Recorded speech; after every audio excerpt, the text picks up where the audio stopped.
कारण मोबाईल बाजूला ठेवणं म्हणजे हृदय बाजूला ठेवणं. हृदय बाजूला ठेवलेलं एक वेळेस परवडेल, पण मोबाईल नको.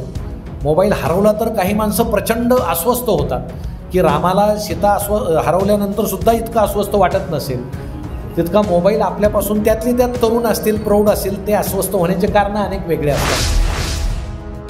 जेवढे घरात मेंबर्स आहेत ते उठल्याबरोबर पहिलं काम करतात मोबाईल हातामध्ये घेतात. कारण आपण रात्री झोपल्यानंतर जगाचं काय झालं असेल याची आपल्याला फार मोठी काळजी असते. म्हणून त्याचा फोटो येतो, ओळखीचा असो नाही तर नसो, भल्या पहाटे श्रद्धांजली व्हायची, भावपूर्ण श्रद्धांजली, 5-6 फुलं टाकून द्यायची. आता आपल्याकडे ते फुकटच आहेत, 5-10 टाका, काय फरक पडत नाही. त्याच्या खाली लगेच दुसऱ्याचा एखाद्याचा फोटो येतो, आज यांचा वाढदिवस आहे, म्हणजे यांचा जन्म झाला, जगावर किती उपकार झाले असा तो विषय असतो. त्यांना काय फारसा फरक पडलेला नसतो, पण सोय असते फोटो पाठवण्याची म्हणून येतो, यांचा आज वाढदिवस आहे. मग काय करायचं, ओळखीचे असो नाही तर नसो, वाढदिवसाच्या मनपूर्वक शुभेच्छा, वरचेच फुलं खाली टाकून द्यायची. मग पूर्वीचा काळ तुम्ही आठवा, वडील घरी आल्यानंतर हे पिटुकले मुलं पहा किंवा आपण आठवा. वडील घरी आले की संध्याकाळी आम्ही धावत जायचो, बाबा आले, बाबा आले, बाबा त्याला उचलून घ्यायचे. कारण दिवसभर बाप लेकाची भेट नसायची. बाप पटापट मुलाचे मुके घ्यायचा, मुलगा पटापट बापाचे मुके घ्यायचा. आई हे विहंगम दृश्य पाहायची की किती बाप लेकाचं हे प्रेम आहे. हा पूर्वीचा काळ होता. आत्ताही वडील येतात, मुलगा धावत जातो, पप्पा आले, पप्पा आले, पप्पा त्याला उचलून घेतात. हा त्यांच्या खिशातला मोबाईल घेतो, पळून जातो.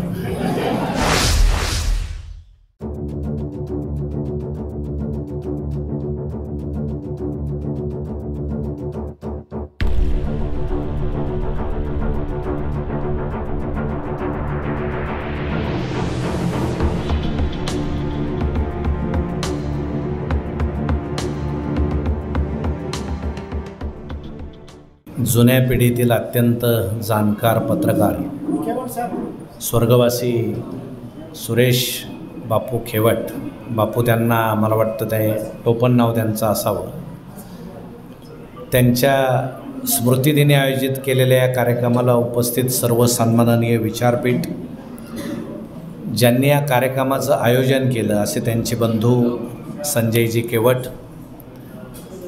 आल्यानंतर मला अतिशय आनंद झाला. ही जागा, हे वाचनालय, वर मुलं अभ्यास करतायत आणि शहराच्या मध्यभागी ही इमारत आहे. मला वाटतं स्वर्गवासी बाळासाहेब पवार यांच्या नावानं हे वाचनालय चालतं आहे.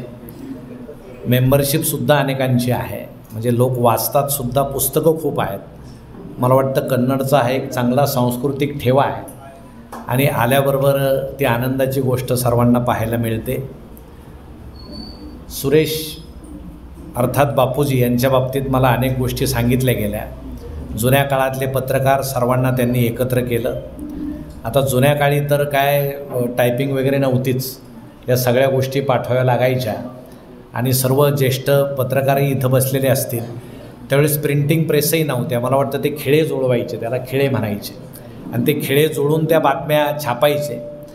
आत्रे नेहमी सांगतात, त्या बाबतीतली एक गंमत तुम्हाला सांगतो. आत्रे उत्तम पत्रकारसुद्धा होते, संपादक होते.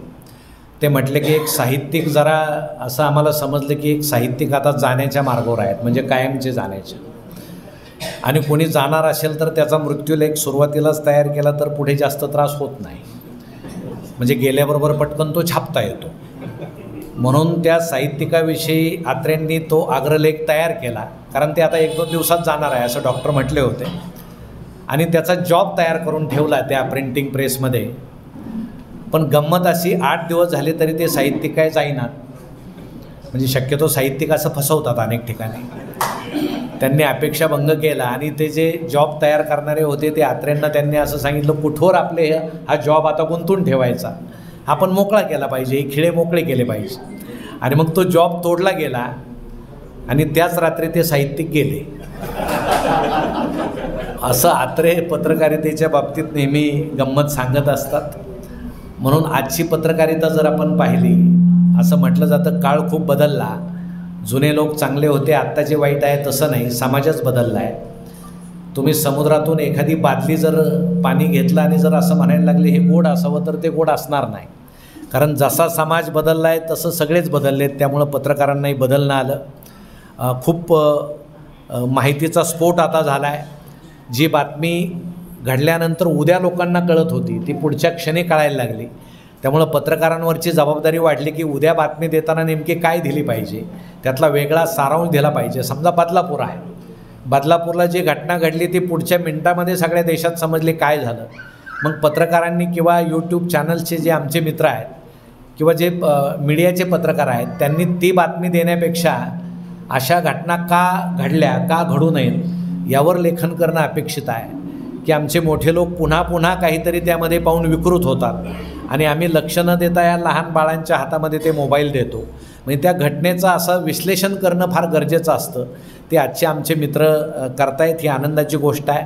आणि ज्याला जागल्या म्हणतात, या समाजामध्ये जागल्याचं काम पत्रकार करतात. अनेक गोष्टींना वाचा फोडतात, अनेक भ्रष्टाचाराला ते वाचा फोडतात. आता विषय वेगळा आहे, भ्रष्टाचार हा विषय इतका विस्ताराचा आहे की पुढाऱ्यांच्या भ्रष्टाचाराला वाचा फोडली की ते पटकन दुसरा त्याच्यापेक्षा मोठा भ्रष्टाचार करतात. त्यामुळं पहिला झाकून जातो आणि मोठ्याकडं आपण वळतो, अशी एकंदर समाजाची परिस्थिती आहे.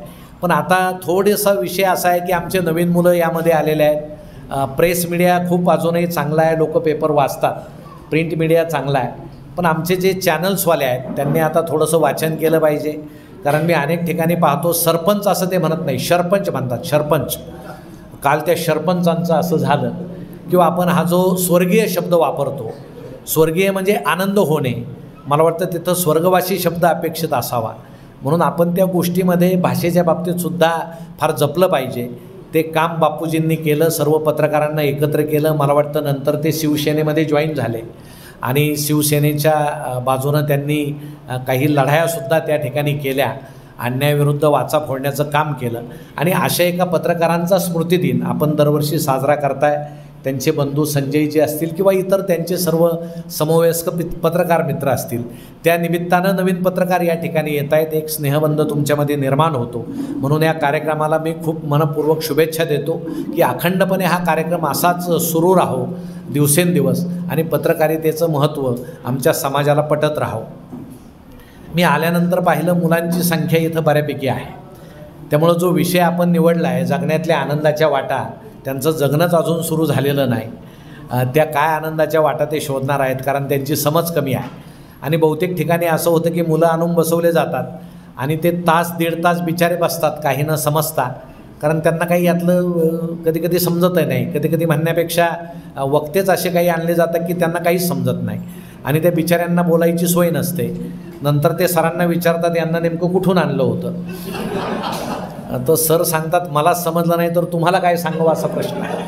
त्यामुळं त्यांच्याविषयीसुद्धा बोलणं या ठिकाणी अपेक्षित आहे, कारण त्यांच्यावर विनाकारण अन्याय करायचा. आपण संविधान मला वाटतं प्रत्येक परिपाठात वाचून घेतो. किती मुलांना संविधान समजतं हा फार जिकरीचा विषय आहे. म्हणून प्राध्यापक सर सुरुवातीलाच जर मुलांना सांगितलं की संविधान म्हणजे काय, तुम्ही हे जे वाचणार त्याचा अर्थ काय, तर ते मुलं फार गोडीनं वाचतील. पण आपल्याकडे ते होत नाही. एके दिवशी तिरंगा फडकावला त्याचा सन्मान आपण ठेवतो म्हणून 3-3 दिवस फडकवायचा. मग त्यातलं जे गांभीर्य आहे, जे सन्मान आहे तो निघून जातो. महाराष्ट्रगीत खूप छान आहे पण ते रोजच मुलांना म्हणायला लावायचं, मग नंतर ते गुळगुळीत होत जातं. त्या महाराष्ट्र गीताविषयी त्यांना काही वाटत नाही. आणि आता पसायदान सगळेजण आपण म्हणतो, ते यंत्रोत्पणे म्हणतो. आता पसायदानाचं तसं काहीच वाटेना असं झालेलं आहे. त्यातले शब्दसुद्धा काहींच्या कानावरसुद्धा पडत नाही. ते इतके हे का होतं की वारंवारिता एखाद्या गोष्टीची आपण जी करतो त्यामुळं त्याचं महत्त्व कमी होतं. म्हणून आमच्या या मुलांना शिक्षण देतानासुद्धा ही वारंवारिता त्या ठिकाणी कमी झाली पाहिजे असं मला वाटतं. पण आता मोबाईल सगळ्यांच्या हातामध्ये आलेले आहेत. आता 1-1.5 तास आपण मोबाईल विना आहोत, म्हणजे आपण मोबाईल विना जगू शकतो. मी सुद्धा मोबाईल दूर ठेवलेला आहे, म्हणजे मी सुद्धा 1.5 तास मोबाईलशिवाय राहू शकतो. म्हणजे मोबाईल नसतानासुद्धा आपण जगू शकतो याची खात्री आपल्याला पटते. की लोकांना कधी पटेल हा फार मोठा प्रश्न आहे. कारण मोबाईल बाजूला ठेवणं म्हणजे हृदय बाजूला ठेवणं. हृदय बाजूला ठेवलेलं एक वेळेस परवडेल, पण मोबाईल नको. मोबाईल हरवला तर काही माणसं प्रचंड अस्वस्थ होतात की रामाला सीता हरवल्यानंतरसुद्धा इतकं अस्वस्थ वाटत नसेल तितका मोबाईल आपल्यापासून त्यातले त्यात तरुण असतील, प्रौढ असतील, ते अस्वस्थ होण्याचे कारणं अनेक वेगळे असतात. कारण त्यांचा मोबाईल हा एक रहस्यमय प्रकार तोपर्यंत झालेला असतो. लहान मुलांना आम्ही मोबाईल देतो, ऑनलाईन त्यांचं शिक्षण झालेलं आहे. पण तुम्ही आमचे जुन्या वडिलांच्या आजोबांच्या वयाचे काही लोक इथं आहेत, त्यांना विचारा जुना काळ कसा होता. जुन्या काळी आईवडील मुलगा मुलगी जर घरामध्ये असतील तर उठल्याबरोबर वडील स्नान करायचे, देवपूजेला बसायचे. आई स्नान करायची, तुळशी वृंदावनासमोर उभी राहायची, तुळशीला पाणी घालायची किंवा त्या जातेवर पीठ म्हणून एखादं बहिणाबाईचं गीतसुद्धा म्हणायचे. आमच्या घरातील तरुणताई उठायची, अंगण झाडायची, अंगण सारवायची आणि घरातला तरुण मुलगा उठल्याबरोबर व्यायाम करायचा. त्यावेळी जिम नव्हती, पण जोर असतील, बैठका असतील, दांडपट्टे असतील, असे गावरान व्यायाम त्याचे होते. त्यामुळं तो सशक्त व्हायचा. हे पूर्वीच्या घरातलं उठल्याबरोबरचं चित्र होतं. आता तुम्ही मला सांगा, पहाटे उठल्याबरोबर आपण काय करतो? लहान मुलांनी सांगा, उठल्याबरोबर पप्पा काय करतात, मम्मी काय करते, आपण काय करतो? जेवढे घरात मेंबर्स आहेत ते उठल्याबरोबर पहिलं काम करतात, मोबाईल हातामध्ये घेतात. कारण आपण रात्री झोपल्यानंतर जगाचं काय झालं असेल याची आपल्याला फार मोठी काळजी असते. मग उठल्याबरोबर कुठंतरी मोबाईलमध्ये एक फोटो येतो. रात्री कोणीतरी गेलेला असतो, तो गेल्यानं फारसा फरक पडलेला नसतो, पण आता सोय आहे फोटो टाकण्याची म्हणून त्याचा फोटो येतो. ओळखीचा असो नाही तर नसो, भल्या पहाटे श्रद्धांजली व्हायची, भावपूर्ण श्रद्धांजली, 5-6 फुलं टाकून द्यायची. आता आपल्याकडे ते फुकटच आहेत, 5-10 टाका, काय फरक पडत नाही. त्याच्या खाली लगेच दुसऱ्याचा एखाद्याचा फोटो येतो, आज यांचा वाढदिवस आहे. म्हणजे यांचा जन्म झाला, जगावर किती उपकार झाले असा तो विषय असतो. त्यांना काय फारसा फरक पडलेला नसतो, पण सोय असते फोटो पाठवण्याची म्हणून येतो, यांचा आज वाढदिवस आहे. मग काय करायचं, ओळखीचे असो नाही तर नसो, वाढदिवसाच्या मनपूर्वक शुभेच्छा, वरचेच फुलं खाली टाकून द्यायचे. म्हणजे मेला तरी तेच, जन्म झाला तरी तेच. आणि असा भावनाहीन, संवेदनाहीन अवस्थेमध्ये आमचा आभासी दिवस जे सुरू होतो, सगळी माणसं दिवसभर त्या आभासी जगामध्ये वावरतात. काही अपवाद त्याला असतील. मग पूर्वीचा काळ तुम्ही आठवा, वडील घरी आल्यानंतर हे पिटुकले मुलं पहा, किंवा आपण आठवा. वडील घरी आले की संध्याकाळी आम्ही धावत जायचो, बाबा आले, बाबा आले, बाबा त्याला उचलून घ्यायचे. कारण दिवसभर बाप लेकाची भेट नसायची. बाप पटापट मुलाचे मुके घ्यायचा, मुलगा पटापट बापाचे मुके घ्यायचा. आई हे विहंगम दृश्य पाहायची की किती बाप लेकाचं हे प्रेम आहे. हा पूर्वीचा काळ होता. आत्ताही वडील येतात, मुलगा धावत जातो, पप्पा आले, पप्पा आले, पप्पा त्याला उचलून घेतात. हा त्यांच्या खिशातला मोबाईल घेतो पळून जातो. म्हणजे आता ज्या वडिलांच्या खिशात मोबाईल नाही त्याच्याकडं मुलंसुद्धा येणार नाही, अशी परिस्थिती निर्माण झालेली आहे. कोणी केली ती? तुम्ही, आम्ही केली. म्हणून या यंत्राचे फायदेसुद्धा आहेत, तोटे आहेत असं मी म्हणत नाही. पण आमचा समाज हा प्रवाह पतित आहे. एखादी गोष्ट आम्हाला आवडली की आम्ही त्यामध्ये इतके वाहून जातो. ते चूक आहे की बरोबर आहे हे आम्ही अजिबात पाहत नाही, त्यामध्ये वाहत जातो. आणि आमचे तरुण मुलगं दिवसभर त्या आभासी जगामध्ये वावरतात. त्यांना वास्तव जग नकोसं का वाटतं? कारण त्यांना ते वाईट दिसतं. आमचा खरा बंगला आम्ही कधी बांधू प्रश्न आहे, पण त्या मोबाईलमधले बंगले आम्ही पाहत सुटू, कारण तो आनंदाचा विषय आहे. मग कुठंतरी डोक्यावर पाणी पडल्यावर त्याला जाणीव होते, आपलं घर पत्र्याचं आहे, पाऊस येतोय, आपल्या डोक्यावर पाणी पडतंय, आपलं घर पत्र्याचं आहे, पण आपण मोबाईलमध्ये हे बंगले पाहत पाहत आभासी जगामध्ये आनंद लुटत आहोत. ते आभासी आनंद खरा नाही, वास्तव आनंद खरा आहे. आम्ही तो सगळं विसरून गेलो. ऑनलाईनच्या नावाखाली आम्ही मुलं या मोबाईलच्या नादी लावले. आमच्या शेतकऱ्यांनी धान्य विकून मोबाईल घेतले, कारण सरांनी त्यांना सांगितलं मोबाईल घ्या, तुमचा मुलगा ऑनलाईन शिकला पाहिजे. काल परवा एक सर्वे आला, ऑनलाईन शिक्षणाचा काही एक उपयोग झाला, कारण तुम्ही शिक्षकाची उपयोगिता त्या ठिकाणी बाजूला करू शकत नाही. उद्या फळे येतील, डिजिटल फळे येतील, त्यामध्ये चित्रपट येतील, शैक्षणिक चित्रपट येतील, शैक्षणिक फिल्म्स येतील. तिथं शिक्षकाचं काम राहणार नाही असं म्हटलं जातं. पण एखादा मुलगा तो चित्रपट पाहताना, शैक्षणिक चित्रपट पाहताना आरडाओरडा करायला लागला, गोंधळ घालायला लागला, तर ते डिजिटलमधून कोणी बाहेर येऊन त्याला गप्प बसवणार नाही. शेवटी शिक्षकाचं, शिक्षणाचं महत्त्व हे मोबाईलमध्ये गुंतलेलं नाही हे कळायला आम्हाला फार दिवस लागले. तोपर्यंत ती वेळ गेलेली होती. म्हणून आता सगळ्याचे व्हॉट्सॲप आहेत, फेसबुक आहेत. माणसं तोंडाला फेस येऊस तर फेसबुक खेळतात. तुम्हाला प्रत्येकाचे फेसबुकचे अकाउंट आहे. आणि गंमत अशी आहे, आम्हाला दुसऱ्यांना फसवण्यात फार आनंद आहे. आमचा चेहरा चांगला नसेल तो टाकायचा नाही, एखादा सुंदर चेहरा टाकायचा. त्यामुळं काय होतं, फ्रेंड रिक्वेस्ट जास्त येतात आणि प्रत्यक्ष पाहिल्यावर बेशुद्ध पडायची वेळ येते. कधी कधी माणसं प्रोफाईलसुद्धा खोटा लिहितात, नको ते खोटं लिहितात. आणि आम्हाला त्या फेसबुकमुळं जागतिक चिंतेची सवय लागलेली आहे. आमच्या काही ताई इथं आहे, एखाद्या स्त्रीनं जर अशी गंमत केली, फेसबुकवर स्वतःचा फोटो जर टाकला आणि त्याच्या खाली जर असं लिहिलं मला सर्दी झाली, एवढंच लिहिलं, गंमत पहा. आपण काय करू, फेसबुकवर आपल्याला समजा एखाद्या स्त्रीचा फोटो दिसला आणि त्याच्या खाली जर आपल्याला असं दिसलं मला सर्दी झाली, आपण तसे पुढं जाणारच नाही. आपण त्यांना सल्ले देणार, कारण ते आपलं काम आहे.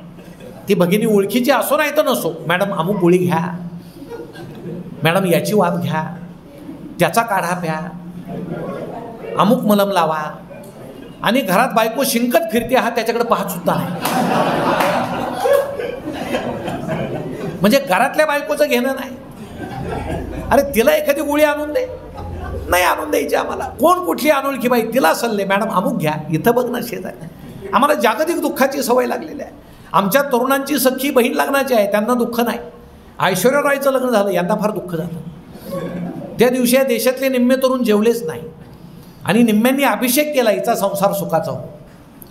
म्हणजे जे दुःख आमच्याच्यानं मिटतच नाही असे दुःख या तंत्रज्ञानामुळं आम्ही उरावर घ्यायला लागलो, त्याच्यामुळं आम्ही दुःखी व्हायला लागलो, आम्ही अस्वस्थ व्हायला लागलो.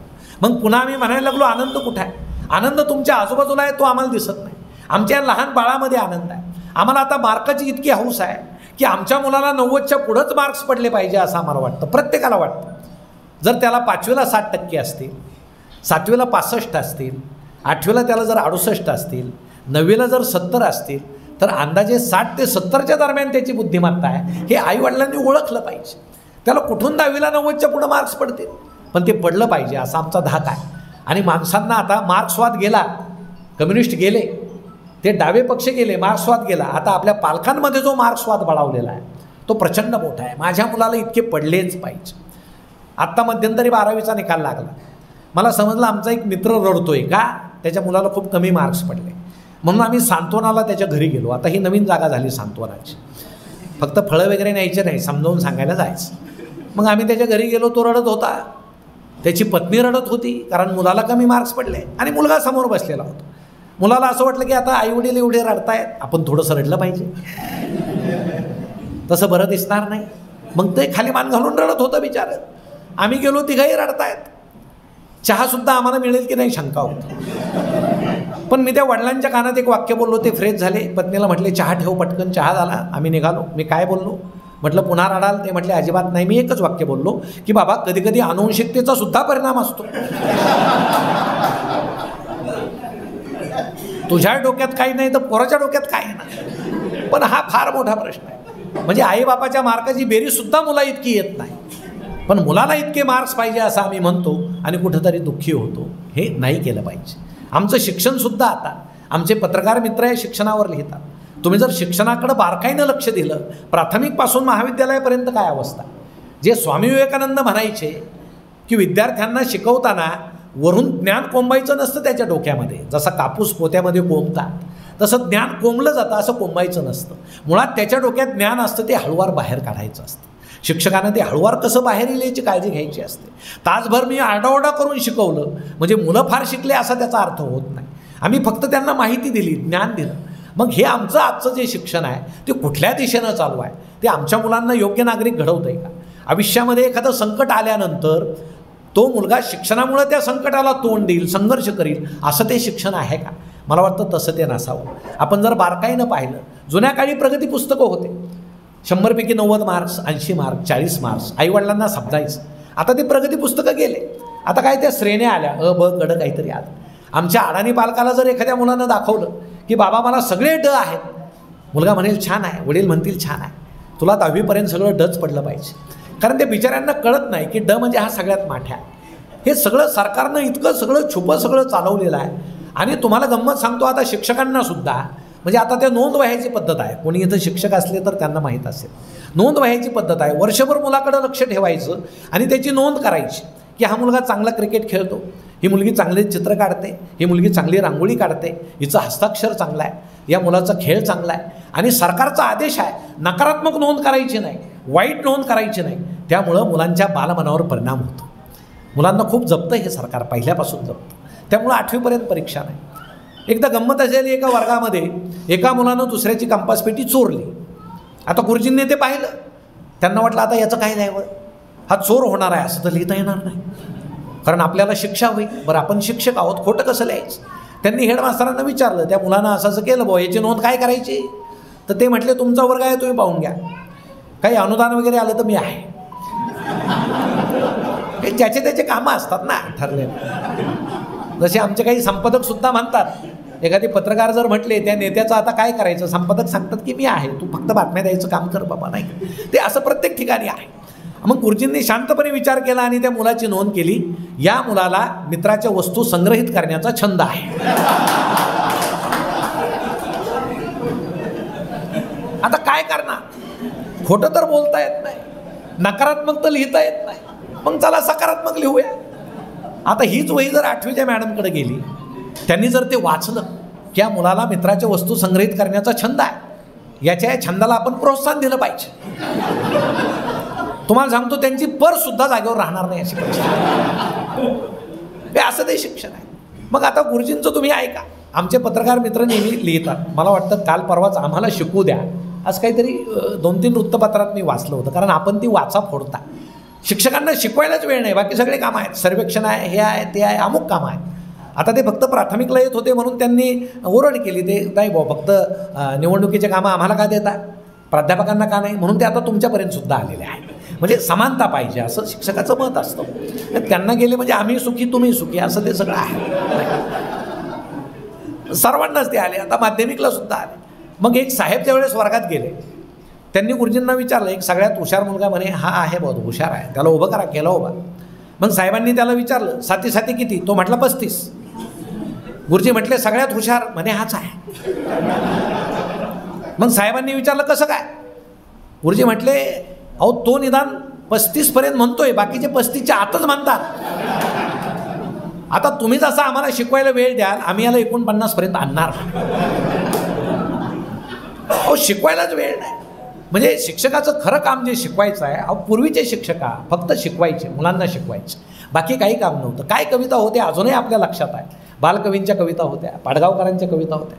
गुणगुणायची मुलं कविता, रस्त्यानं चालताना गुणगुणायची, घरामध्ये काम करताना बहिणाबाईचे गाणे गुणगुणायचे. आता मुलं कविता गुणगुणत नाहीत, त्यांची चूक नाही. कारण पूर्वीच्या कविता तशा सकस होत्या, कवींना चाली होत्या. म्हणजे आताचे कवी चाली नाहीत त्यांना असं मी म्हणणार नाही. कवींना चाली आहेत पण कवितांना चाली नाही. म्हणजे शिक्षक ज्यावेळेस वाचतो हे पद्य आहे त्यावेळेस त्याला समजतं ही कविता आहे, तो धडा आहे की कविता आहे, चाली तर दूर.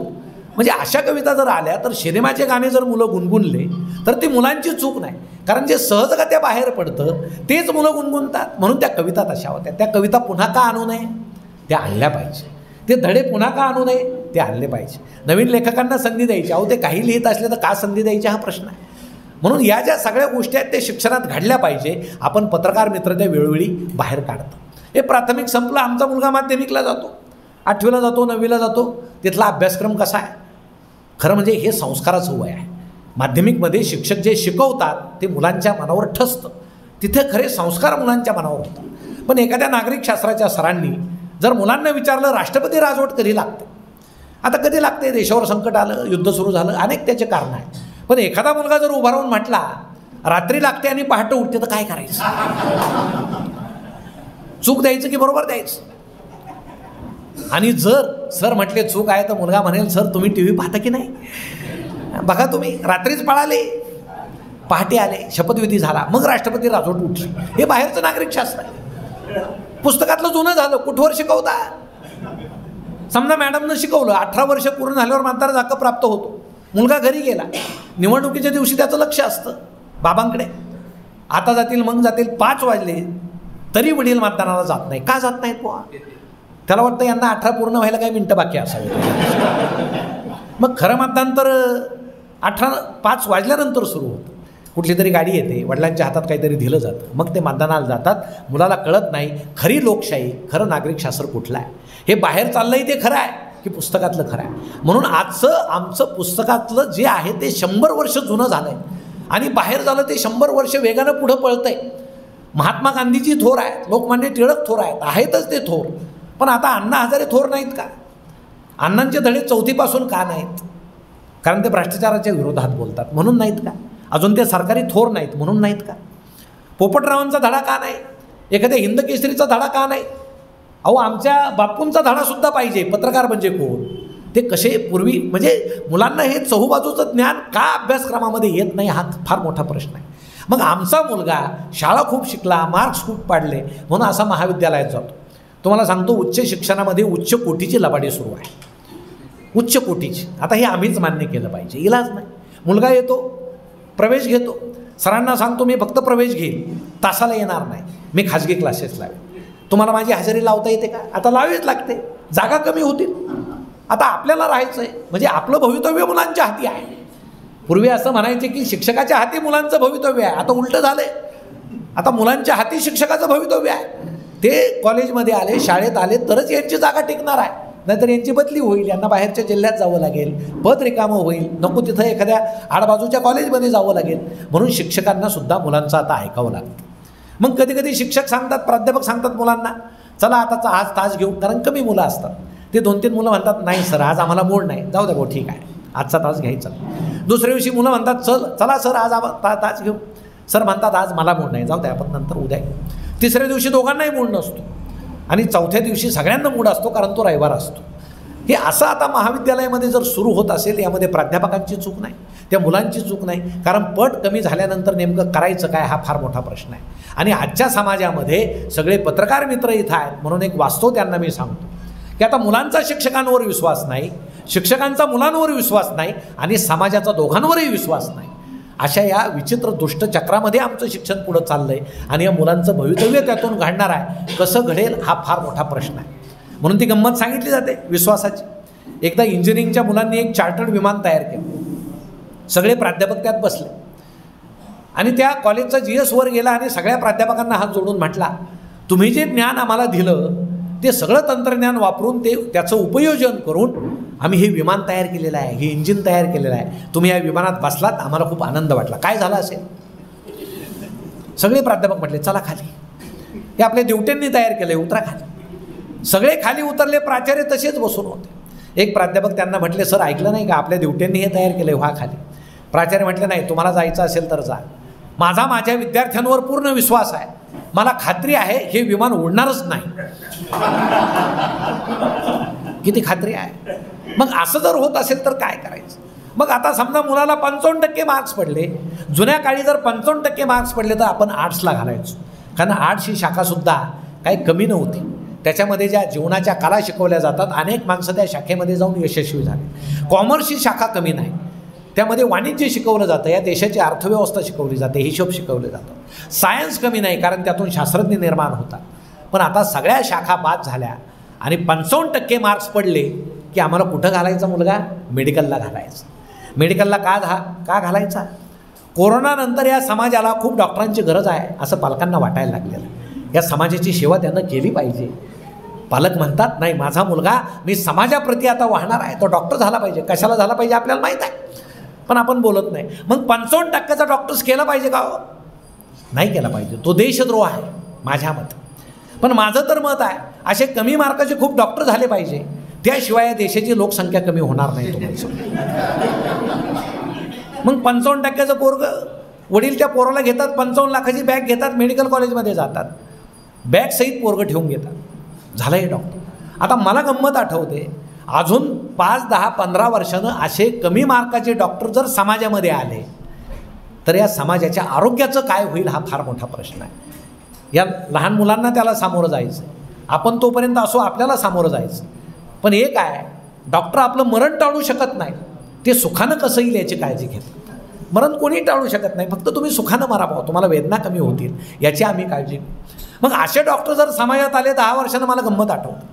एक डॉक्टर ज्यावेळेस ऑपरेशन थिएटरमध्ये गेले पेशंटला घेऊन, पेशंटनं पाहिलं कोपऱ्यात हार पडलेला होता. पेशंट घाबरलं, ऑपरेशन थिएटरमध्ये हार कशाला? मग त्यानं डॉक्टरांना विचारलं, डॉक्टर साहेब ऑपरेशन थिएटरमध्ये हार कशाला? डॉक्टर म्हटले माझं पहिलंच ऑपरेशन आहे, ऑपरेशन सक्सेस झालं तर हा हार मला, नाही झालं तर तुला, वाया जाणार नाही. गमती आहे. मग पूर्वी काय सरकारी दवाखाने नव्हते का? होते. मग माणसं जगत नव्हते का? जगत होते. मला आठवतं आमच्या पूर्ण गावामध्ये एकच डॉक्टर होते, त्यांचा दवाखाना माडीवर होता, ते खाली राहायला होते, जिन्यावर पाटी होती. अजून मला ती आठवते ठळकपणे. काय पाटी होती? डॉक्टर बेंदूरकर, दवाखाना, वर जाण्याचा रस्ता. त्यामुळे वर गेलेला पेशंट खाली येईल याचा भरोसा नसायचा, तरी सगळे जिवंत होतं. सरकारी दवाखाने होते. एकदा आजी मला सरकारी दवाखान्यात गेली, 4-5 माणसं उभे होते, मी त्यांच्यात जाऊन उभे राहिले. प्रत्येकाला आजार वेगळा होता, कोणाला फ्ल्यू, कोणाला ताप, कोणाला वेगळं, असं सगळं होतं. प्रत्येकाची कुरकुर वेगळी होती. सरकारी डॉक्टर दूर बसलेले होते. सरकारी डॉक्टरांचं मला एक कौतुक वाटतं, ते हात न लावता ओळखतात ताप किती आहे, स्टेथोस्कोप न लावता ओळखतात धडधड किती आहे, कारण सरकारी काम आहे. ते सगळे ते दूरच एखाद्याला काय झालं तुला, कधीपासून होतं, इकडे एक मोठी बरणी होती पांढऱ्या गोळ्यांची, काही वर्तमानपत्राचे कपटे कापून ठेवलेले होते, अशी बुचकुली भरून गोळ्या घ्यायचे, त्याला द्यायचे, खा. औषध आणायला घरून काचेची बाटली न्यायची, त्यावेळेस काय बिस्लऱ्या वगैरे नव्हत्या. मग असं औषध होतं जे भाडकन त्या ड्रममधलं, गच्च बाटली. पेशंट म्हणायचं किती चमचे कशाला, पित राहा, ड्रम भरलेलेच आहेत, एक्सपायर होण्याच्या आत प्या म्हणे, किती प्या, काय अडचण नाही. आणि तुम्हाला सांगतो त्या गोळीच्या आकाराचा आणि घाशाच्या आकाराचा काही संबंध नव्हता. म्हणजे माणूस आजारातून वाचेल पण गोळी गुंतून मरतो की काय, एवढाल्या त्या गोळ्या होत्या मोठाल्या. म्हणून जुने लोक कुठून गोळ्या खायचे आणि आमचे मुलं त्याला हसतात, काय जुने लोक कुठून गोळ्या खायचे. अहो कुठून खायचे म्हणून ते जगले, नाही तर सरकार घाशात गुंतून गेले असते त्याच वेळेस. असा तो सरकारी दवाखाना. तुम्हाला सांगतो ते 5-6 पेशंट त्या गावामध्ये ठणठणीत होताना फिरायचे दिसायचे 8-10 दिवसानं. त्याचं कारण असं होतं, मला फक्त डॉक्टरांनी तपासलं आणि काहीतरी औषध दिलं, ही इच्छाच इतकी मनामध्ये मोठी होती की त्यांना जगण्याची अपेक्षा निर्माण व्हायची आणि आजार ठणठणीत व्हायचं. कारण सेंद्रिय खायचे, सगळं सेंद्रिय होतं, सेंद्रिय खतातलं होतं नाही असे ते सरकारी. आणि जुन्या काळी काय लोकांच्या शरीरात पांढऱ्या पेशी नव्हत्या का, मग त्या मरत का नव्हत्या, आत्ताच कशा मरायला लागल्या. कारण आता पांढऱ्या पेशी निर्माण करणारे औषधं निर्माण झाले. आणि या मेडिकल क्षेत्राचं वास्तव हे आहे की आता आधी औषध येतं आणि मग त्या औषधाला लागू पडेल असा आजार काढला जातो. स्वाईन फ्लूचं उदाहरण घ्या. टॅमीफ्लू नावाची कंपनी अमेरिकेमध्ये रसातळाला गेली, डबघाईला आली. अमेरिकेचे ते संरक्षण मंत्री रम्सफील्ड त्यांनी त्यात शेअर्स घेतले, कंपनीत भागीदार झाले. अचानक जगभर स्वाईन फ्लू आला, मोठीनं त्या टॅमीफ्लू विकायला लागल्या. अहो महिनाभरात ती कंपनी इतकी नफ्यामध्ये आली, अचानक स्वाईन फ्लू गायब झाला. आता मेडिकल क्षेत्राचं हे वास्तव आहे. आणि अशा वास्तवामध्ये आम्ही या तरुण पिढीला घेऊन चाललो आहे. हे नेमकं करायचं काय, हा फार मोठा प्रश्न आमच्यापुढं आहे. म्हणून शिक्षण माणसाला काय देतं या नवीन पिढीला आपण सांगितलं पाहिजे, हे दाखवलं पाहिजे. फक्त शिक्षणच नाही, बाकीच्या गोष्टीसुद्धा आमच्या घरामध्ये अनेक चुकतात. आमचे काही माता इथं आलेल्या आहेत, मुलांबरोबर आलेल्या असतील. आता पहिलं काम तर आईचं आहे, मुलांवर संस्कार करायचे. जिजाऊनं शिवाजी घडवला ना, आमचा बाल शिवाजी जिजाऊनं घडवला. शहाजीराजे कायम मोहिमेवर असायचे, आत्तासुद्धा शहाजी मोहिमेवरच असतात. ते कुठल्या असतात काय सांगता येत नाही, पण असतात बुवा ते, नाही का. त्यामुळे जिजाऊलाच शिवाजी घडावा लागतो. म्हणून हे जे लहान लहान मुलं आहेत, आपल्याला जर नाराज व्हायचं नसेल तर यांच्यात काय क्षमता आहे ती आपण ओळखा. आमचे लहान मुलं काही भिंतीवर रेघोटे ओढतात, मातीत बोटं फिरवतात, तो चित्रकार होणार. तुम्ही त्याला रंग आणून द्या, चित्रकलेची वही आणून द्या, खेळू द्या त्याला. एखादा खूप चांगला खेळतोय त्याला बॅट आणून द्या. त्याच्यामध्ये जी जी क्षमता आहे ती आपण बाहेर काढली पाहिजे. पण आपण त्याच्या क्षमतेचा विचार न करता आमच्याकडं फक्त पैसे आहे म्हणून त्यांना नको त्या गोष्टीकडे वळवतो आणि मग त्यांचं व्यक्तिमत्व खुरटलं जातं. आमची इच्छा असते त्यानं इंग्रजी शिकली पाहिजे, या मुलांना इंग्रजी आलीच पाहिजे, ती जागतिक भाषा. पण इंग्रजी आली पाहिजे याचा अर्थ त्यांनी मराठी साफ विसरायची का. आपण विचार कोणत्या भाषेत करतो, आपल्या मातृभाषेत करतो. आणि या मुलांना जर मराठीच येत नसेल तर ते विचार कुठल्या भाषेत करतील. इंग्रजीत ते करू शकत नाही, कारण इंग्रजीचे शब्द तोकडे आहेत. इंग्रजी तुम्हाला नाही आनंद देऊ शकत, इंग्रजी ही तुम्हाला नोकरी देऊ शकते, सुख देऊ शकते, पण समाधान देऊ शकत नाही. म्हणून आम्ही मराठी विसरून जातो. आमच्या पालकांना काहींना वाटतं माझा मुलगा इंग्रजी बोलला पाहिजे, पण मराठी तो विसरला पाहिजे का, अजिबात नाही. अहो आमची मराठी भाषा इतकी सुंदर आहे, मराठी इतकी सुंदर भाषा आहे जगामध्ये नाही. जो शब्द आहे तो आमची मराठी लगेच साकारून घेते. आमचे पत्रकार मित्र इथं आहे, त्यांनासुद्धा मराठीचा आविष्कार कळाला असेल की बातम्या लिहिताना सोप्या भाषेत जीप लिहायचं नाही, जिल्हा परिषदल्या असं आम्ही सांगतो नाही का. कारण जीप म्हटल्यावर काहींना जीप वाटू शकते, काही अनुस्वार देऊ शकत नाही. आमचे एडिटिंग आता तो फार वेगळा विषय आहे. म्हणजे पत्रकार आणि एकंदर संपादन वगैरे त्यावर बोलणं हा फार वेगळा आणि आनंदाचा विषय आहे. पण आज इथं सगळेच आहेत म्हणून तो बोलता येत नाही. कधीतरी तो योग आपण निश्चितपणे आणू की जुन्या काळापासून आत्ताच्या काळापर्यंत जे चाललं आहे त्यामध्ये काय गमतीशीर बदल होत गेले. पण या मुलांवर जर आपल्याला अन्याय करायचा नसेल, यांचं व्यक्तिमत्व जर खुरटून द्यायचं नसेल तर यांना मराठी येणं हे अनिवार्य आहे. म्हणून आपल्या घरामध्ये मुलगा आहे तो आनंदी दिसला पाहिजे. पण आता अनेक मोठी माणसं असं म्हणतात की सुख कुठं आहे, आम्हाला सुख दिसत नाही, आनंद दिसत नाही.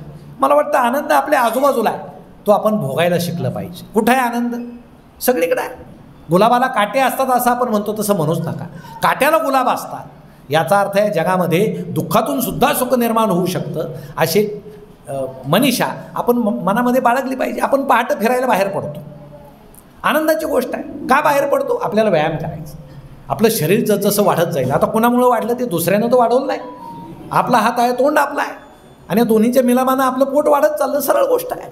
तिथं काही दुसरं कोणी आलेलं नाही. पण आपलं पोट वाढल्यानंतर आपण पहाटे फिरायला बाहेर पडतो.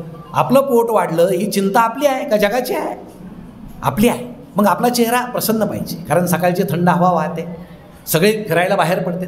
पण तुम्हाला सांगतो आपला चेहरा असा असतो सुटकात गेल्यासारखा की पाहणाऱ्याला असं वाटतं की आता भारत चीन युद्ध सुरू होणार आहे आणि पहिला बॉम्ब याच्या चेहऱ्यावर पडणार आहे. प्रसन्न राहा, प्रसन्न राहिल्यानं आपल्याकडे पाहूनसुद्धा इतरांना प्रसन्न वाटतं. काही जण कुत्रे घेऊन फिरायला बाहेर पडतात. आपल्याकडं कुत्रा नाही याचं दुःख मानायचं का? नाही मानायचं, किरकोळ गोष्ट आहे. त्याच्याकडे पहा, एखाद्या दिवस कुत्रा दांडगा असतो, मालक असा असतो, कुत्रंच त्याला फिरवतं, त्यातही आनंदाच्या गोष्टी आहे. आनंद कुठं नाही, सगळीकडे आहे. कधी कधी काय होतं, काही माणसं सकाळीच उठून टी व्ही समोर बसतात पहाटेच. रामदेव बाबा येतात पहाटे. आता रामदेव बाबा पहाटेच उठतात कारण ते लवकर झोपतात. आपल्याला बाकीचे कामं असतात म्हणून आपण लवकर झोपत नाही. मग ते पहाटे उठतात की तो त्यांचा चॅनल असतो, ते बसतात. आता त्यांचा तो व्यवसाय आहे. योगासनं करणं हा बाबांचा व्यवसाय झालेला आहे. तो जगाला त्यांनी शिकवलेला आहे. योगगुरू ते आहेत. म्हणजे मला तर आश्चर्य वाटतं, कापड्याला एकही खिसा नसताना एवढे व्यवसाय असलेला जगातला तो एकच माणूस आहे. कुठं पैसे ठेवीत असेल भाऊ, कपड्याला तर खिसा नाही.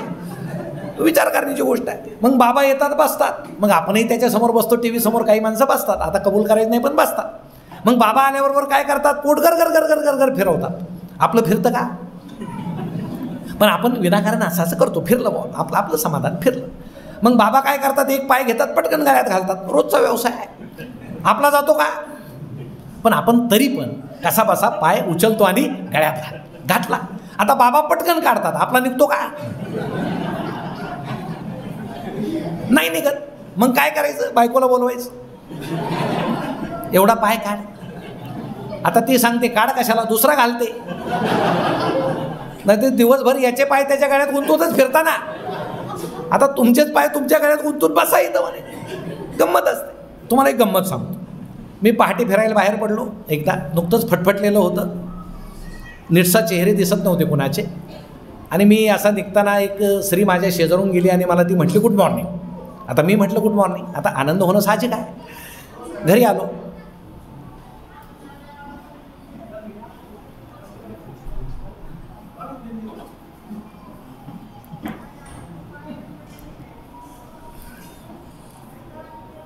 आता गुड मॉर्निंग म्हटल्यावर मला आनंद वाटला. मी घरी आलो. आता असा चेहरा लपत नाही. मग पत्नीनं विचारलं आज आनंदी दिसताय? म्हटलं तसं काय नाही. नाही म्हणे आज जरा चेहरा वेगळा दिसतोय नेहमीपेक्षा, सांगा काय झालं? नाही म्हटलं काय झालं, कुठेतरी स्त्री माझ्या शेजारून गेली आणि मला ती गुड मॉर्निंग म्हटली. ती म्हटली मीच होते. लगेच चेहरा पडला मग. बायकोनं विचारलं हा कुठल्या आनंदातला प्रकार आहे? परस्त्री म्हटली तर आनंद होतो, स्वतःची पत्नी म्हटली तर वाईट वाटतं. तर हा जो आनंदाचा एकंदर विषय आहे तो कसा भोगायचा हे आपल्या हातामध्ये असतं. आणि हे आनंद भोगताना, एकंदर जगताना आनंद इकडं तिकडं कुठंच नाही. आपल्या घरामध्ये आहे, आपल्या पत्नीमध्ये आहे, आपल्या मुलामध्ये आहे. हे जो मानतो तो खूप आनंदी राहतो. हा समाज, हे माझं कुटुंब आहे. आता आमच्या पत्रकारांना जो आनंद होतो, कुठला आनंद होतो? एखादी बातमी एखाद्या अन्यायाला वाचा फोडली, ती वृत्तपत्रात छापून आली आणि त्या ज्या माणसावर अन्याय झाला त्याला जर न्याय मिळाला, मला वाटतं तो सगळ्यात मोठी आनंदाची गोष्ट आहे की नाही. मी छापलं त्या गोष्टीला न्याय मिळाला आणि तो मिळाला पाहिजे. हे ज्याचे त्याचे आनंदाचे विषय आहेत, आनंदाचे प्रकार आहेत. पण काय होतं आहे, आता आम्हाला जुन्या गोष्टी आता सोडायच्या नाही, नव्या तर धरायच्या. यामध्ये आमची कुचंबना होत चालली. तुम्हाला एक उदाहरण सांगतो. लग्नामध्ये अंतरपाठ धरतात. का धरतात? आता आपल्या वेळेस धरले होते, माझ्या वेळेसही धरला होता. मी विचारलं आमच्या आजोबांना ते का धरतात तो मध्ये? तर ते म्हटले ते पूर्वीच्या काळी काय असायचं, ही पद्धत जुनी आहे म्हणे.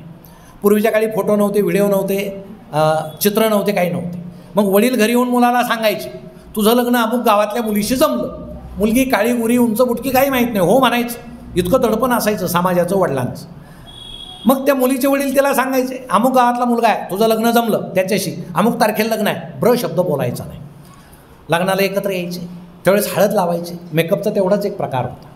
हळद लावल्यानं 1-2 दिवस गोरं वाटायचं. आता मेकअपमुळे 4 दिवस वाटतं, पण खरं रूप बाहेर पडतंच आपलं काय असतं ते वगैरे, त्याचा काही उपयोग होत नाही.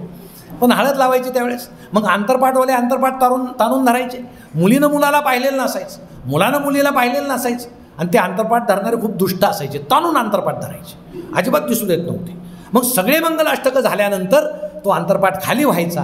मग हार घालताना हे एकमेकाला पाहायचे, अरे हाय काय बरं आहे, पदरी पडलं पवित्र झालं, काय करता म्हणे, इलाज नसायचं. आणि तोही म्हणायचा ही मुलगी आहे काय. म्हणजे आता नवीन मुलांना आश्चर्य वाटेल, लग्नानंतर चेहरे पाहायचे नवरा आणि नवरी एकमेकाचे. आता गंमत काय झाली, लग्न जमल्याबरोबर आपण काय करतो, ते व्हिडिओ शूटर येतात. तुम्ही कसे छान दिसता हिरो हिरोईनसारखे, चला आपण प्री वेडिंग करू. मग कुठेतरी निसर्गाच्या ठिकाणी जायचं. मग तो व्हिडिओवाला सांगतो डोंगरावर गावतात लोळा, हे लगेच लोळतात. म्हणजे लग्न झाल्यावर माणूस अक्कल गहाण ठेवतो. तुम्ही त्याला काही सांगा तो करतोच. गवतात लोळा लोळा. हे शूटिंगवालं लोळून असं फोटो काढतं त्यांचं असं छान. धबधब्यात पाय सोडून मसा बसलाय, खांद्याला खांदा लावा लावला, डोक्याला डोकं लावा लावले. कोल्ड्रिंकची बाटली आणा. आता त्या दिवशी एकच बाटली शिल्लक असते सगळीकडं. मग एक बाटली त्यात 2 नाळ्या ओढा. तर मला हे अजूनही कळालेलं नाही, एका बाटलीत 2 नाळ्या कशा, तर कशाला ओढायला लावत असतील.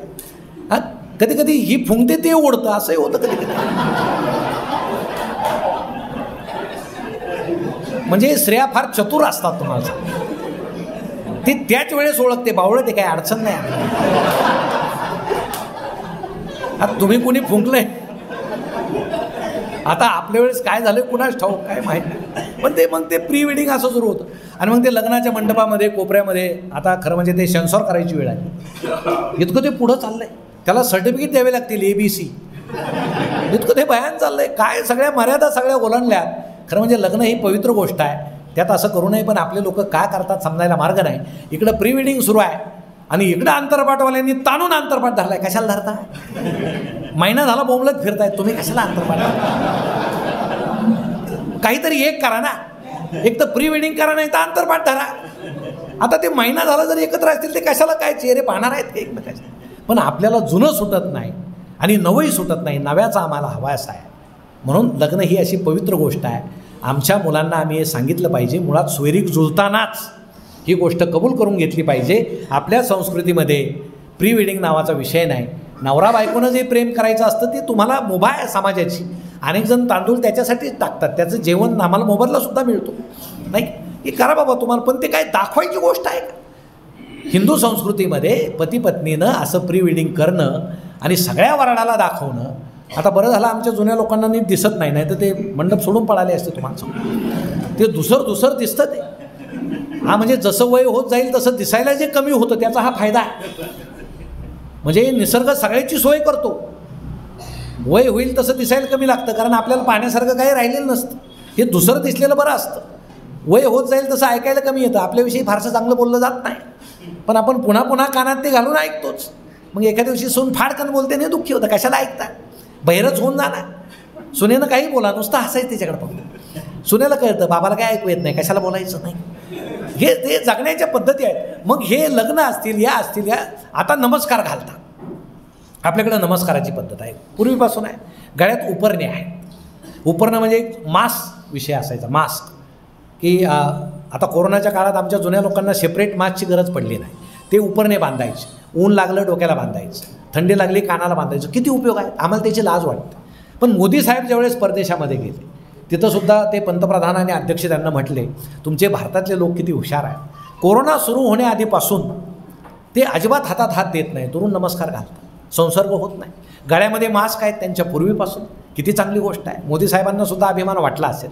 पण मला थोडं याचं कारण वेगळं वाटतं. हे जे नमस्कार वगैरे दुरून घालतात, आमच्या जुन्या पिढीला माहीत असावं आमची नवीन पिढी काय लायकीची आहे. तुम्हाला सांगतो काही देशात कशा पद्धती आहेत नमस्काराच्या.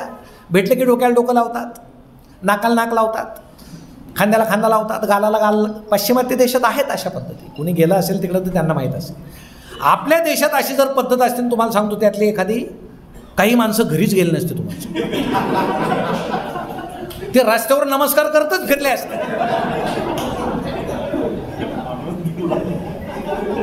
कोणी भेटलं की नाकाला नाक, गालाला गाल. मोकळी जमात जास्त आहे. मोकळी. तुम्ही आता आजूबाजूला पाहता मोकळी जमात पहा. हे जग सुखी आहे हे सुद्धा त्यांना पाहवत नाही. एखाद्यानं मोठी गाडी घेतली तर त्यांच्या मनात काय येतं, बरी झाली घेतली असं नाही, पंक्चर कधी होईल, याची काच कधी फुटेल, हा झाडाला कधी धडकेल. ही जी वृत्ती आपल्या मनात निर्माण झाली ना ही वाईट आहे. दुसऱ्याच्या दुःखामध्ये कधी आपण सुख शोधू नका, ती मिळतच नाही, पण आपण शोधतो, आपली ती वृत्ती आहे. एका माणसाला लॉटरी तिकीट लागलं 2 लाखाचं. शेजाऱ्यानं फटाके वाजवले, गावाला आनंद झाला. शेजारी असावा असा, लॉटरी त्याला लागली, फटाके यानं वाजवले. एक जण म्हटलं अरे तुझ्यासारखा शेजारी मला सुद्धा पाहिजे. लॉटरी 2 लाखाची त्याला लागली, तू आनंद व्यक्त केला, फटाके वाजवले. तो म्हटला तसं काही नाही, त्याला तिकीटच सापडत नाही म्हणून मी फटाके वाजवले. आणि या वृत्तीमुळं आमचा समाज आता प्रदूषित होत चालला. ही गोष्ट वाईट आहे. म्हणून या ठिकाणी मी पाहिलं, आपल्याला जर आनंद मिळवायचा असेल आणि पुढची पिढी जर घडवायची असेल तर ज्या वास्तूमध्ये आपण बसलो आहोत त्या वास्तूला चालना देणं फार महत्त्वाचं आहे. मला वाटतं 400च्या वर आज सभासद आहे. लोक इथे येऊन वाचतात. ही किती आनंदाची गोष्ट आहे. अहो, आमचे जुने लोक एवढे समाधानी का असायचे? मुलांना तुम्ही वाचता का रे गोष्टीची पुस्तकं? खरं बोलायचं, वाचता का? नाही वाचत. आमच्या घरात पुस्तकं आहेत का? नाहीत. मोबाईल आहे का? 4 माणसं असतील, 8 मोबाईल आहेत. भिंतीवर 1,00,000 रुपयाचं LED आहे, 50 रुपयाचं साधं पुस्तकसुद्धा नाही. तुम्हाला सांगतो, या घराला फक्त सुशिक्षित म्हणता येईल, सुसंस्कृत म्हणता येणार नाही. नाहीच ते सुशिक्षित.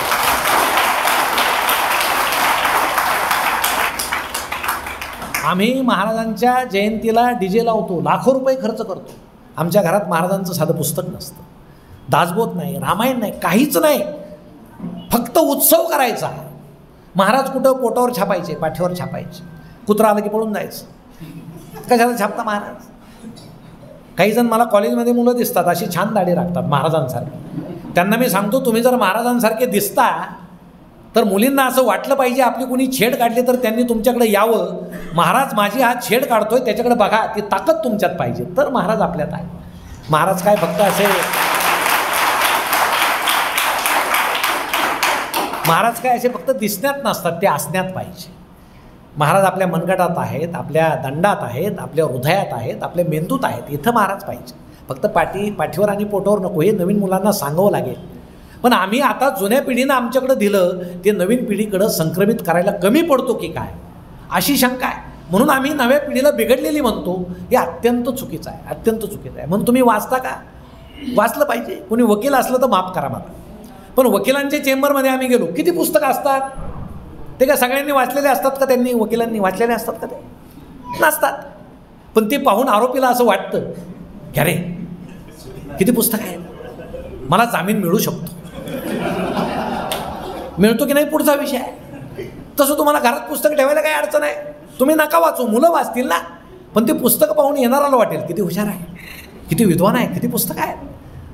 भले तुम्ही नका वाचू, पुढची पिढी तर वाचेल. पण नाही, आता शिक्षकसुद्धा सर वाचत नाही. कबूल केलं पाहिजे आपण. जो शिक्षक विद्यार्थ्यांमध्ये ज्ञान संक्रमित करतो तो सुद्धा आता वाचत नाही. लायब्ररीमधले पुस्तकं लोकांची वाट पाहत आहेत की या आम्हाला घ्या. खरे आम्ही आहोत. हा समाज जर सशक्त करायचा असेल तर आमच्याकडं लक्ष दिल्याशिवाय पर्याय नाही. पण आता लिहायचं किती? लोक वाचतच नाही. हे इतक्या वेळा लिहिलं गेलं आहे की ते सुद्धा लोक वाचत नाहीत. तो लेखच वाचत नाहीत, बाकीचा विषयच वेगळा आहे. कसे वाचतील ते? मग 2 शिक्षक ज्यावेळेस एका शिक्षकाच्या घरी गेले चहाला, भिंतीवर साने गुरुजींचा फोटो होता. मग एक शिक्षक त्या फोटोकडे असं पाहत होते. त्या घरातल्या शिक्षकांनी विचारलं, काय पाहताय? ते म्हटले, तुमचे वडील कधी गेले? मग त्यांनी सांगितले, साने गुरुजी आहेत. तुम्हाला सांगतो, महाराष्ट्रात ही परिस्थिती आहे. म्हणजे विनाकारण मी शिक्षकांवर आरोप करतोय असं नाही. आम्ही वाचतच नाही. तुम्ही जर वाचत नाही, तुमचं व्यक्तिमत्व घडणार कसं? सर, दया पवार लेखक आहे की कवयित्री हे सुद्धा माहीत नसलेले शिक्षक आहेत. काय सांगायचं याच्यापर्यंत? काय सांगा? आपण ते केलं पाहिजे ना. हा समाज कसा घडेल? हे प्रदूषण कसं मिटेल? मग का वाचावं? तुम्हाला एक गंमत सांगतो. एक मुलगा रोज कॉलेजमध्ये असताना पुस्तक बदलायला जायचं लायब्ररीमध्ये. कादंबरी घ्यायचा, दुसऱ्या दिवशी पुन्हा यायचा, दुसरी घ्यायचा, कधी कविता वाच, कधी कादंबऱ्या वाच. सगळ्या प्राध्यापकांना आश्चर्य वाटलं, वाचक असावा असा. अहो, फडशा पाडायचा पुस्तकांचा. पण खरं कारण जरा वेगळं होतं. त्या लायब्ररीयन सुंदर होत्या. मग त्याला काही दिवसांनी काय वाटलं, यांच्याशी आपण लग्न केलं पाहिजे. 4, 5, 6 महिने गेले. मग त्यानं एक पत्र लिहिलं. मोबाईल नव्हते त्या काळामध्ये. पत्र लिहिलं, पण ते देण्याचं धाडस झालं नाही. तो फ्रस्ट्रेशनमध्ये गेला, निराश झाला आणि त्यानं एक दिवस आत्महत्या केली. प्राध्यापक भेटायला घरी गेले की इतका उत्तम वाचक गेला, एखाद्या वेळेस जास्त वाचल्यामुळे गेला काय? तर त्याचा भाऊ होता. तो भाऊ म्हटला, हा वाचल्यामुळं नाही गेला, असाच झालेला आहे. ठीक आहे म्हणे, हे गुपितच ठेवा, जाऊ द्या. आता इथपर्यंत ठीक आहे.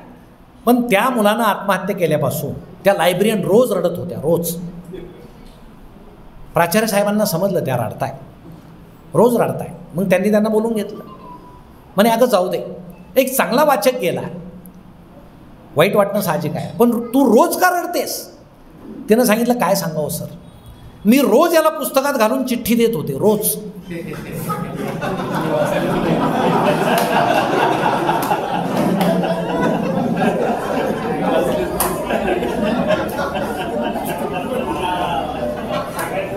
त्यानं एकही दिवस पुस्तक उघडलं नाही. मला वाटतं ते वाचाल तर वाचाल जे म्हणतो ना आपण. आता आमच्या काही जुन्या लोकांनी घरी जाऊन हरकत नाही पाहायला पुस्तकं. जुन्या काळी जर तुम्हाला भेट आलेले असतील तर झटकून पाहावं काय सापडतं. अहो रम्य विषय वाचणं खूप रम्य आहे. मारुती चितमपल्ली वाचा, काय आपल्याला दिसेल. सगळे पशु पक्षी या मुलांना सांगा किती अद्भुत असतं, किती अद्भुत. चकवा म्हणजे काय, वनस्पतींना सुद्धा जीव असतो. जगदीश चंद्रांनी जरी दाखवून दिलं तर ते दाखले तुम्ही पुस्तक वाचल्यावर तुम्हाला समजेल. आमच्या सरांनी वाचलं तर तो मुलांना सांगेल की ज्यावेळेस सहलीला एका हायस्कूलमधले मुलं मुली गेले होते आणि सगळे शिक्षक गप्पा मारत पुढं जात असताना एक शिक्षिका आणि 2 मुली मागे राहिल्या. ते मुक्कामी आल्यानंतर त्यांना समजलं ते आपल्याबरोबर आलेच नाही. मग कुठं गेले, हरवले काय, घाबरले सगळे. पुन्हा जंगलामध्ये गेले, प्रचंड शोधलं. त्या आमच्या मॅडम एका खोडाला टेकून बसलेल्या होत्या आणि त्या 2 मुली त्यांच्या कुशीत झोपलेल्या होत्या. मग सरांनी त्यांना हलवलं, त्यांना काही सुचेना, चेहऱ्यावर पाणी मारलं. 5-10 मिनिटांना ते शुद्धीवर आले. मग त्यांना विचारलं काय तुम्ही अशा का बसल्या. त्यांनी सांगितलं तुम्ही सगळे पुढं गेले. या आमच्या एका मुलीला एका वेलीवर सुंदर फूल दिसलं. ती म्हटली मॅडम मला फूल पाहिजे. आम्ही तिघी त्या फुलाजवळ गेलो, फूल तोडलं आणि त्यावेळेस त्या वेलीतून जो एक गंध बाहेर आला त्यानं आम्हाला ॲनेस्थिशिया दिल्यासारखं झालं. आम्ही गुंगलो, आम्हाला समजेना. आम्ही इथंच फिरत बसलो. त्याला जुने लोक चकवा म्हणायचे. चकवा, चकव्यात पडलो. आम्हाला काही सुचेना. वनस्पतींनासुद्धा माणसाचा हस्तक्षेप सहन होत नाही. हे जर आमच्या सरांनी मुलांना सांगितलं तर त्या मुलांची वनस्पतीकडे पाहण्याची दृष्टी बदलेल की नाही, बदलेल. म्हणून असं माझं मत आहे, वाचनाशिवाय पर्याय नाही. म्हणून ही वास्तू हे कन्नडचं एक सांस्कृतिक वैभव आहे. हे याच्यासाठी मी म्हटलं की याचा फायदा सर्वांनी घेतला पाहिजे. सर्वांनी, हे एक उदाहरण मी सांगितलं. म्हणून आज या निमित्तानं स्वर्गवासी सुरेशजी यांच्या स्मृती जागवताना तुम्ही जे सगळे एकत्र येत आहेत. मग आपण चित्रकला स्पर्धा घेतल्या, आपण निबंध स्पर्धा घेतल्या. आमच्या मुलांना लिहायला सांगितल्याशिवाय ते लिहिणार नाहीत. आणि आता ते AI आलं आहे. मुलांना माहीत आहे का AI, आर्टिफिशियल इंटेलिजन्स, ते सांगा त्या. ज्यावेळेस जगामध्ये चित्रकलेची स्पर्धा झाली आणि ज्याचं पहिलं चित्र आलं त्या चित्रकाराला ज्यावेळेस वर बोलवलं त्यानं सांगितलं मला बक्षीस नको. का, हे चित्र मी काढलेलंच नाही, हे कृत्रिम बुद्धिमत्तेनं काढलेलं आहे, हे आर्टिफिशियल इंटेलिजन्सनं काढलेलं आहे. आता हे नवीनच आपल्यावर संकट आलं आहे की देणगी आली ते कळायला मार्ग नाही. आर्टिफिशियल इंटेलिजन्स म्हणजे आता शास्त्रज्ञ काय करायला लागले, रोबोटमध्ये बुद्धी भरायला लागले. म्हणजे आता रोबोट जिवंत होतील आणि माणसं मात्र रोबोटसारखे जगायला लागतील. अशी ती परिस्थिती आहे. म्हणून आपल्याला हे सगळं कुठं नेईल याची भावना आपण मुलांमध्ये संक्रमित करण्यासाठी असे कार्यक्रम खूप महत्त्वाचे आहेत. म्हणून खरोखर मला आज आनंद झाला की या ठिकाणी आपण मुलं बोलवलेत, आपण आलात. आता मुलं असल्यामुळं मला जरा मर्यादा पडल्या जगण्यातील आनंदाच्या वाटा सांगायला, कारण त्यांच्यासमोर त्या सांगणं हे थोडंसं बरं नाही. कारण बालपण हा सगळ्यात मोठा आनंद आहे आणि तो कधी कळतो, बालपण गेल्यावर कळतो.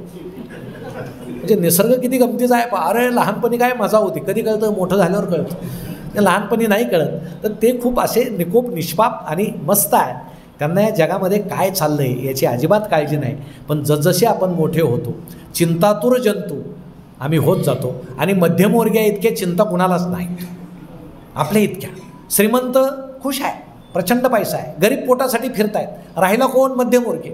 हप्त्यानं हेलिकॉप्टर घेऊ अशी आमची परिस्थिती आहे.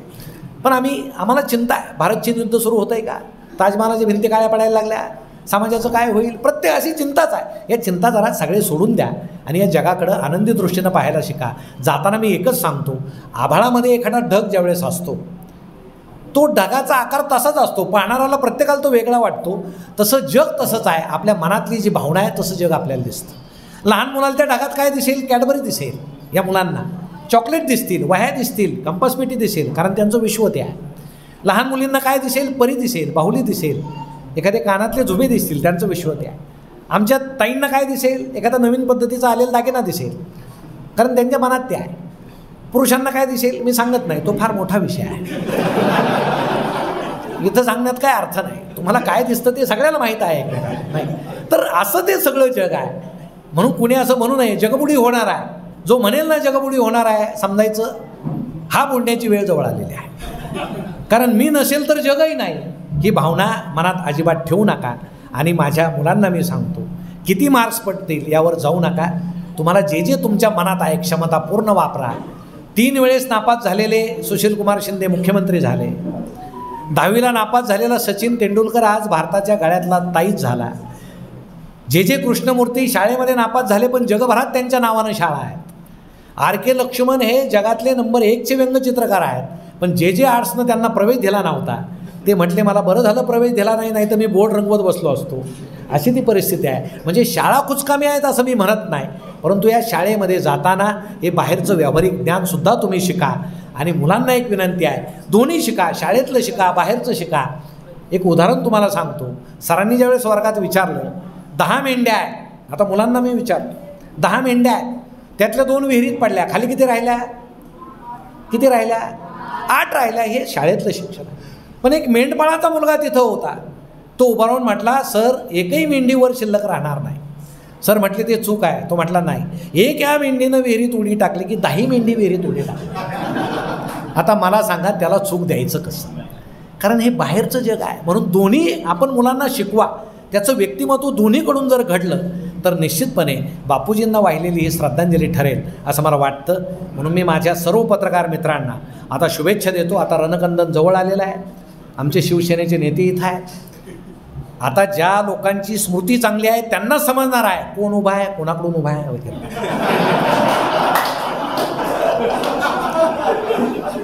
आणि आता आपला कारभार तर छान चालू आहे, जोरात चालू आहे, काय अडचण नाही. शिवसेना आहे, राष्ट्रवादी आहे, काँग्रेस आहे, अजून काय काय आहे हे आता पत्रकारांची जबाबदारी आहे. पण एक आहे, आपण फक्त लोकांना दिशा देतो, कुणाला मत द्या हे सांगत नाही. कारण आपण निष्पृह आहोत, निपक्षपाती आहोत. आणि पत्रकाराकडे पाहण्याची समाजाची दृष्टी ही म्हणजे परिस्थिती सापेक्ष बदलते. म्हणजे आता तुम्ही जर चांगली बातमी दिली तर म्हणतील याच्यासारखा पत्रकार नाही, पण दुसऱ्या दिवशी तुम्ही विरोधी बातमी द्या, फ्रॉड आहे, हा फ्रॉड आहे. पण त्याच्याकडे जास्त लक्ष देऊ नका. आत्रे एक सांगतात की पत्रकारांनी एक लक्षात ठेवलं पाहिजे, तो खासदारांच्या गाडीमध्ये जरी बसलेला असला तरी उतरल्यावर त्याच्या हे लक्षात आलं पाहिजे की अरे आपल्याला घरी अर्धा किलो साखर न्यायची, कारण ते खरं वास्तव आहे. आणि ते खासदार होते. तुम्हाला जो मान दिला जातो आपल्या सभेमध्ये वगैरे, तो कशासाठी दिला जातो आपल्याला माहीत आहे. आता तर जास्त मान दिला जाईल जसं जवळ येईल तसं, पण तो मानसुद्धा आपण सन्मान समजूया. तो एक पत्रकारांचा वेगळा सन्मान आहे. म्हणून बापूजींच्या स्मृतीनिमित्त मी आपल्या पत्रकारितेला, आपल्या लेखणीला आणि या बालकांच्या भविष्याला मनपूर्वक या ठिकाणी शुभेच्छा देऊन थांबतो. संजयजींना या ठिकाणी त्यांचं कौतुक करतो की दरवर्षी त्यांनी आपल्या बंधूंचा कार्यक्रम असाच अविरतपणे सुरू ठेवावा. धन्यवाद.